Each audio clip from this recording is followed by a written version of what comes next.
Queridos amigos, soy Abadut en el canal de Cero a la Infinitud. Continuamos con la serie de conversaciones que nos permiten elevarnos a un nivel más alto de comprensión sobre la naturaleza del alma, la naturaleza de Dios y la naturaleza de este mundo. Y ahora vamos a hablar sobre la fe. Este es un estado fundamental de la conciencia que nos permite progresar, y no solo en el mundo del espíritu y la superconciencia, sino también en nuestra vida cotidiana. Nos dicen que hay que creer en uno mismo, hay que creer en el país, hay que creer en el trabajo, hay que creer en el colectivo de seres queridos. Pero siempre existe la antítesis de que en este mundo no se puede confiar en nadie, porque todos son imperfectos, y en general la fe en sí misma es como una muleta, que hasta cierto punto permite a la persona alejarse de los problemas reales, por así decirlo, abstraerse de las dificultades de este mundo, o, en el mejor de los casos, es una especie de motivación que es, en cierta medida, solo uno de los aspectos psicológicos de nuestra existencia, pero no más que eso. Pero los Vedas afirman que la fe es una profunda energía espiritual que emana de la amada del Señor Srimati Radharani, incluso no del mismo Señor, sino de su energía, ya que el Señor posee múltiples energías y todas las formas personales. Por lo tanto, Shraddha Devi, la fe en los Vedas de esta diosa, que posee una naturaleza femenina, de belleza y ternura, y es capaz de dotar al alma afortunada de estados de ser y conciencia. El hecho es que en la física cuántica y en otras ciencias filosóficas ya se ha determinado que la conciencia puede existir por separado del cuerpo. La capacidad de la conciencia de existir por separado del cuerpo no solo es determinada por los filósofos, sino también por científicos, como los físicos cuánticos, las personas que consideran la conciencia como una energía completamente separada, y Newton, en sus leyes del ser, dice que la energía no surge de la nada ni desaparece en ninguna parte.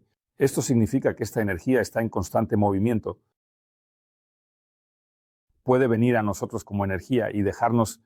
Por eso se dice que la fe es una bendición, puede visitarnos por la gracia divina. Si una persona abre su corazón en el proceso de meditación y oración, entonces la fe puede visitarlo. Por lo general, esto ocurre a través de la comunicación, porque la comunicación es cuando abrimos nuestra conciencia a algo nuevo y recibimos esta ola cuántica de energía sutil de la persona con la que estamos interactuando, si esa persona está en un nivel espiritual más alto que nosotros. Así, cuanto más alto y profundo sea el nivel de nuestra comunicación espiritual, más rápido crecemos espiritualmente. Esto no significa en absoluto que la comunicación sea solo la percepción de información. No, la comunicación es lo que nos impulsa a actuar de acuerdo con los ideales de nuestra fe. De nuevo, como ustedes entienden, la fe es una de las más altas motivaciones de nuestra existencia, y en el Eterno se dice que solo la fe en Krishna, que podemos satisfacerlo, puede cumplir con todos nuestros deberes, porque el deber supremo de un ser vivo es tener una relación con Dios. Restablecer nuestra relación con Dios es el deber supremo de cada ser vivo en este mundo, y por eso la fe ayuda a hacer esto. La fe es la capacidad de ver el mundo de otra manera. En la antigua sociedad védica existían sabios a quienes llamaron rishis, de la palabra drishti, una palabra en sánscrito que significa percepción o visión, es decir, una persona que tiene conocimientos ve el mundo de otra manera. Él mira, por ejemplo, un iPhone y comprende su naturaleza interna. De este fenómeno, él entiende que hay hardware, hay software, hay un programa y hay un flujo de información. Pero una persona que carece de conocimiento, un neandertal, mira un iPhone y piensa, bueno, es un objeto brillante, tal vez muy bonito, porque tiene una cierta apariencia estética, pero no puede entender ni el contenido de este objeto, ni su uso, y así sucesivamente, porque carece de conocimiento. También nosotros, al igual que los neandertales, a menudo miramos la realidad espiritual con ojos vacíos, entendiendo que lo que no se puede tocar a nivel físico no existe. Pero sabemos que existe una gran cantidad de ideas que viven en los corazones de grandes sabios y científicos. Aún no están encarnados, aparecen en los libros de los escritores de ciencia ficción, y por eso a menudo las personas confunden la fe con la imaginación. La imaginación es nuestra parte creativa, también es una parte de nuestra fe, porque los científicos, al presentar una hipótesis a la comunidad científica, utilizan la palabra supongamos. Es decir, primero suponemos y comenzamos a visualizarlo con nuestra fantasía, pero luego, después de un tiempo, Cuando esta idea comienza a vivir en nuestra conciencia, empezamos a avanzar hacia su realización. De repente se convierte en un avión, en un cohete volador, en Internet, algo tangible, bastante concreto y evidente. Y cuando esta idea visita a una persona por primera vez, el único método para alcanzar esa idea es la fe en que es posible. Por lo tanto, la fe radica en entender que el Señor es trascendental y en restablecer relaciones eternas con Él. Esa es la máxima meta de cada ser vivo, pero de aquí surge inmediatamente la pregunta, entonces teníamos alguna relación con Dios, entonces nos echaron de casa, entonces hicimos algo, metimos la pata y perdimos, o por qué lo hizo, por qué no pudo perdonarnos sin echarnos. Pero el sentido de esto es que el Señor nos creó a su imagen y semejanza, Él nos ha otorgado plena libertad. Y cuando le damos a nuestros hijos o amigos la oportunidad de equivocarse, sí, no un error mortal, pero un error dentro de lo que deseamos. Por ejemplo, un niño puede decir, no quiero comer, no voy a comer, incluso si es saludable, incluso si es medicina. Y el Señor nos da libertad, sin la cual el amor es imposible. Y el amor, como ya hemos dicho, es parte de la fe, un aspecto del amor. Y así el Señor, teniendo amor por nosotros y fe en nosotros, nos da la oportunidad de entrar en el mundo de la materia, de pasar por una experiencia de transformación, de tocar el bien y el mal, y hacer una elección intencionada sobre en qué mundo preferimos existir, en el mundo del amor y la fe, en el mundo espiritual o en el mundo de la causalidad de la materia. Aquí también todo está basado en la fe, aquí también todo está construido sobre la causalidad, pero la base de esta causalidad no es el amor, sino nuestro deseo. De hecho, se puede decir que nuestro deseo sombrío de buscar el amor, ¿por qué queremos ser ricos? Para obtener amor, para que nos amen. ¿Por qué queremos ser conocidos? Para que nos amen, para que nos presten atención. ¿Por qué queremos ser conocidos? Queremos que nos valoren, que nos aprecien. Es decir, de hecho, todos nuestros anhelos externos hacia la perfección están determinados solo por una única gran parábola de la existencia del alma. Este es el anhelo de amor.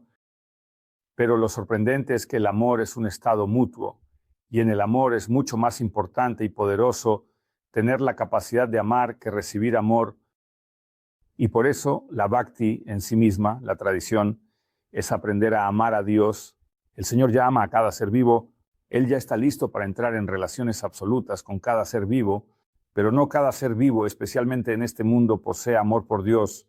Por lo tanto, el amor y la fe son dos facetas de un estado muy profundo y multifacético, que en sánscrito se llama prema, el amor espiritual supremo, o también podemos llamarlo bhakti, el estado de nuestro corazón, el estado de amor. De una forma u otra, todos estos son nombres de un mismo fenómeno, pero lo describen desde diferentes perspectivas. Y para esto los Vedas utilizan una serie de términos espirituales. Por ejemplo, el deseo de este mundo, que a menudo confundimos con amor y pasión, se llama lobha, y el estado puro de amor, que está desprovisto de lujuria y deseo egoísta de explotar, se llama prema. En este estado puro, el alma puede intercambiar emociones y experiencias con Krishna, con Dios. En un estado contaminado, se identifica con el cuerpo físico y conceptos, proyectando yo, mío, me, mi novia, mi país, mi patria, amo a mi novia, no amo a otra chica, amo a mi país, pero puedo llegar a odiar a otro país, mi casa, la casa del vecino. Así, el ego siempre está en una cierta frontera y también siempre tenemos ciertas expectativas erróneas hacia nuestros seres queridos, hacia el país, hacia el mundo, hacia la vida. Mi casa, la casa del vecino, ya no se relaciona con la mía. Por eso el ego siempre está en una cierta frontera de lo que se puede alcanzar a través de los sentidos.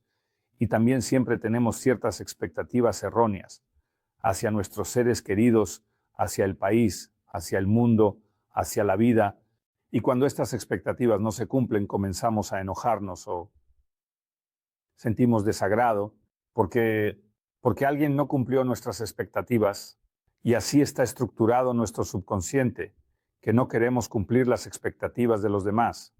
Queremos cumplir nuestras propias expectativas pero si los demás no cumplen nuestras expectativas, no adivinan nuestros deseos. Entonces, por así decirlo, nos enojamos con ellos. Bueno, así está estructurada la conciencia material condicionada y no podemos hacer nada al respecto, simplemente reflexionando sobre ello teóricamente. Necesitamos acciones prácticas para entender que lo que nos rodea es nuestro amigo y que el principal problema está en nosotros. El problema está en nosotros porque en el fondo nos falta amor, fe y esperanza. A menudo nos cortamos los caminos hacia la perfección simplemente diciendo que eso no existe, o que no es para mí, o que no puedo alcanzarlo. Por supuesto, hay otro método ilusorio, cuando las personas se convencen a sí mismas de que son grandes, de que pueden lograrlo, de que, por así decirlo, poseen todas las habilidades. Esto es muy popular en la psicología moderna, pero al mismo tiempo no dan pequeños pasos para llevarlo a cabo. Por eso hay dos extremos. En el camino de la fe, la primera es negarlo todo inmediatamente y la segunda es creer sin ninguna experiencia de confirmación y sin ninguna acción. Por eso los cristianos dicen que la fe ociosa está muerta, explicando que una persona comienza a actuar en el camino de la fe. Y en este sentido, el Bhagavad Gita nos ayuda mucho. Primero, Krishna le explica a Arjuna que tú eres un alma espiritual eterna, eres inmortal, pero estás en el olvido, has perdido tu posición de eternidad e inmortalidad. Te has encontrado en este mundo virtual y ahora estás encadenado por este cuerpo virtual, avatar, conciencia virtual, el juego que te rodea, pero la esencia del juego es salir, ganar, y no puedes simplemente abandonar el juego, como dijo Siddhartha Maharaj. Cuando te das cuenta de que estás en el pantano, todavía tienes que caminar por el pantano durante algún tiempo. Por eso, a menudo la gente dice que si te pierdes en el bosque, primero busca el sol y luego dirígete hacia él. Siempre muévete hacia el sol y saldrás, porque no tienes GPS, no tienes brújula. Hay un sol que brilla, el sol está lejos, pero su luz nos guía en la dirección correcta. Por eso el Señor es luz, y cuando nos dirigimos a Dios, especialmente a la concepción védica de Dios, comenzamos a movernos hacia su dirección. ¿Qué está pasando? Lo que sucede es que aún por un tiempo bastante prolongado debemos caminar por el pantano. No significa que al simplemente dirigirte a Dios, de inmediato ocurra un milagro y todo cambie y nos volvamos tan buenos y el mundo a nuestro alrededor se vuelva mejor. Si todo fuera tan simple, no existiríamos millones de vidas en este mundo. También tenemos una relación ilusoria con Dios. Cuanto más nos acercamos al sol, cuanto más evidente se vuelve el sol para nosotros. Fuente de vida, luz y amor, más cambia nuestra percepción de Dios. En algún nivel inicial, Dios para nosotros es algo muy abstracto, o algún abuelo con barba, algún padre que debe dar algo o no darlo, que, por así decirlo, si cometemos una actividad pecaminosa y no obtenemos lo que deseamos, Él es el culpable, y si obtenemos algo deseado, entonces nosotros mismos lo hemos ganado. Tenemos relaciones tan egoístas. Si hay un Dios, entonces debería ser mi empresa de seguridad, mi tipo de seguridad, el garante de mi éxito. A veces incluso estoy dispuesto a darle alguna vela, tal vez no darle, pero en realidad estoy dispuesto a darle velas constantemente si Él cumple constantemente. Con el contrato que hemos firmado, y algunas religiones incluso creen que son las mejores entre las personas porque han firmado un contrato con Dios, mientras que otras no lo han hecho. Y esta es una concepción de Dios muy superficial, primitiva. Ella está presente en diversas religiones, ni siquiera voy a mencionarlas, pero en esas mismas religiones puedes encontrar santos y verán que ellos sirven a Dios con amor, sin esperar nada de Él, lo alaban. Así entenderán que hay una religión para los santos, que hay un camino espiritual para los santos, para las almas perfectas. Y Srimad Bhagavatam dice, Nama Sankirtana Yasya Sarva Papa Pranashnam. Aunque los santos son personas completamente imperfectas, y probablemente, si estudias la vida de los santos, verás que alcanzaron la perfección debido a sus difíciles circunstancias de vida. Se puede decir que la vida los obligó a emprender el camino espiritual. Muchos santos han pasado por pruebas muy difíciles, pero en primer lugar, al encontrar fe y esperanza, comenzaron a avanzar por este camino y superando obstáculos con fe, por la fe, establecieron su objetivo, que es la iluminación espiritual y el amor en sí mismo. Y entonces veremos que todas estas grandes personalidades, a las que llaman santos, han pasado por pruebas difíciles, una vida complicada, Quizás no tenían acumulaciones materiales globales de una hermosa vida familiar. Como parece a las personas seculares, como un objetivo, pero su objetivo era más alto que una sola vida, ellos entendían que la existencia es un camino constante hacia el progreso, y en este camino, por lo general, realizaban ciertas austeridades, se privaban de placeres, o siendo personas talentosas, no elegían caminos de populismo, popularidad o ingresos rápidos, sino que optaban por un camino consciente, de autoconocimiento, y se movían hacia él con fe, a través de la comunicación, a través de bendiciones, a través de prácticas espirituales, a veces a través de la privación. Y dirás, bueno, no estoy listo. Para esto, aún no tengo esa fe en Dios como para dejar todas mis ilusiones, sueños y motivaciones que tengo ahora. Tengo motivaciones muy simples. Quiero ser independiente, no necesito mucho dinero, no quiero ser súper popular, pero quiero ser una persona que vive en un cierto confort interno, tener algunas garantías en la vida y al final quiero morir feliz. Pero en realidad es una perspectiva muy confusa porque se puede morir feliz. La muerte en sí misma nos priva de todo, de nuestros seres queridos, de los amados y del dinero. Y lo que sea que logremos en este mundo, siempre lo perderemos. Si son solo objetos físicos. Pero los Vedas dicen que hay 3 cosas que permanecen con nosotros para siempre. Lo primero es el conocimiento espiritual que hemos adquirido en el proceso, la práctica espiritual. Lo segundo son las acciones espirituales que hemos realizado, sus consecuencias. Bendecirán y acompañarán eternamente al alma. Y lo tercero es el legado que dejamos atrás, que pueden ser hijos que conocen a Dios o, por así decirlo, alguna comunidad espiritual o algunos de nuestros libros. En esencia, ¿qué sabemos sobre los grandes santos? En esencia, la descripción de su vida, y eso sigue inspirando. Por ejemplo, sabía Sócrates hace miles de años que lo estudiarían en las universidades y citar su diálogo sobre la inmortalidad del alma antes de que beba el veneno, por supuesto, no lo sabía, pero su vida en sí misma y su comprensión, su deseo de buscar la verdad, lo hicieron inmortal. Por eso, en el camino de la fe, siempre nos inspiraremos en los ejemplos de aquellas personas que han recorrido el camino espiritual. En cuanto a la cultura védica del eternismo, la base de la fe es la comunicación espiritual.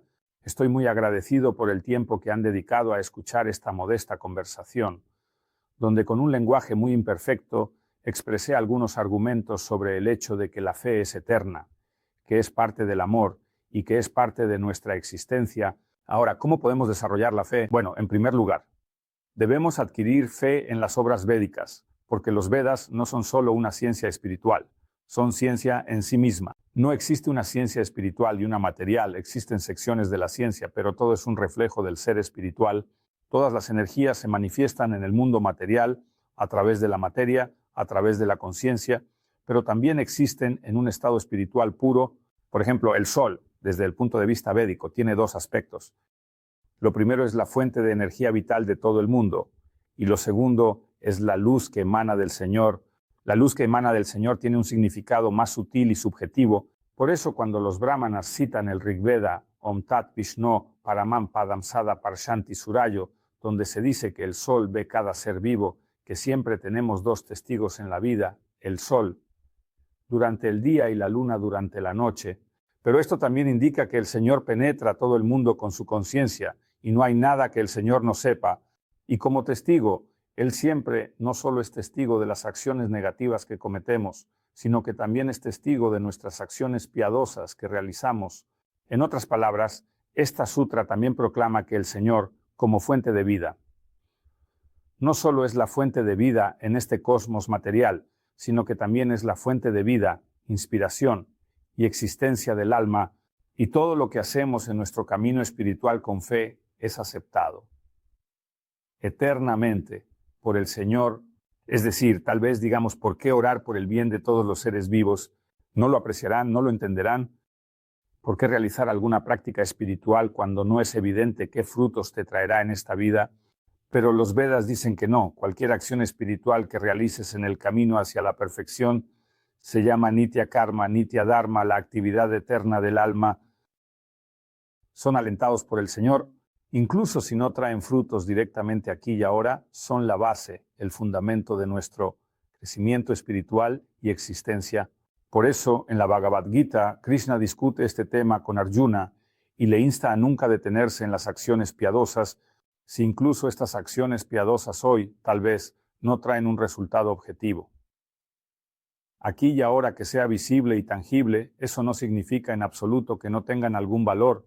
En general, al contrario, tienen un valor altísimo y este significado puede no ser para nuestro cuerpo físico, sino para nuestra alma. Por ejemplo, si una persona muere y se arrepiente de ciertos pecados cometidos, se dice que estas reacciones kármicas no se transfieren a su próxima vida.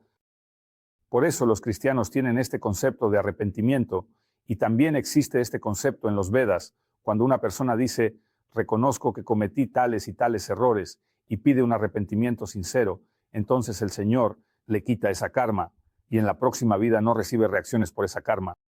Y por el contrario, se dice que murió sin arrepentimiento cuando una persona está completamente segura de que actuó como consideraba correcto de acuerdo con su conciencia. Por ejemplo, muchos fascistas, antes de ser ejecutados, afirmaban que actuaban según su deber y conciencia, pero ni siquiera entendían en qué estaban participando, en esencia, y no pasaron por la autocrítica y la comprensión de que, tal vez, sus acciones no eran perfectas. Y de esta manera, la responsabilidad por estas acciones se transfiere a la siguiente vida. Así, la fe es un estado de existencia muy valioso, es la energía del Señor. Nuestro Shildar Maharaj decía que esta es la energía más sutil que emana de la misma Shakti, la divina Radharani, y esta fe, están en diferentes niveles. Existen 8 niveles de fe clasificados. El primero es un nivel superficial de fe, cuando Dios para nosotros es algún ser efímero, pero puede cumplir nuestros deseos. Otro de los niveles de fe es cuando consideramos que Dios es el absoluto, que no tiene forma personal y que incluso si Él asume alguna forma personal es solo temporal y que su forma personal es simplemente un puente entre lo comprensible y lo incomprensible. Aunque este argumento es lógico, no es, desde el punto de vista de los Vaishnavas, la respuesta más alta a esta cuestión, porque se le llama Parushottama, la persona suprema. Dios, en primer lugar, es una persona así como nosotros somos personas. Él merece una relación personal, así como nosotros queremos relacionarnos con la personalidad de manera individual. Quiero una relación individual, no quiero que me disuelvan en la multitud gris. No, soy una individualidad, soy una persona, así como el Señor, la personalidad suprema. Aunque Él es incomprensible, sin embargo, rechazar su aspecto personal significa rechazar su naturaleza única, tanto comprensible como incomprensible. Además, hay que entender que Dios no es solo un recurso de emergencia. No es solo un aspecto impersonal del ser. Dios es el creador, el todopoderoso sostenedor del universo.